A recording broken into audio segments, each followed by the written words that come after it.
في خطوة جديدة وغير مسبوقة، قامت السلطات التعليمية بفرنسا بإدراج خريطة المملكة المغربية كاملة في المقررات الدراسية الموجهة لتدريس التلاميذ داخل الفصول الدراسية بالمؤسسات والمعاهد الفرنسية. وقررت باريس إدراج خريطة بلادنا بجميع أقاليمها على واجهة الكتب البيداغوجية في خطوة مبدئية تكشف نية النظام الفرنسي في الاعتراف بمغربية الصحراء وخروجه من المنطقة الرمادية في هذه القضية المحسومة.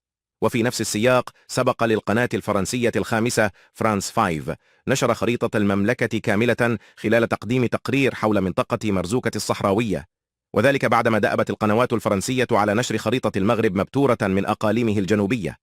وكان الملك محمد السادس قد وجه في خطابه السامي بمناسبة الذكرى 69 لثورة الملك والشعب رسالة واضحة للجميع، حيث أكد أن ملف الصحراء هو النظارة التي ينظر بها المغرب إلى العالم، وهو المعيار الواضح والبسيط الذي يقيس به صدق الصداقات ونجاعة الشراكات.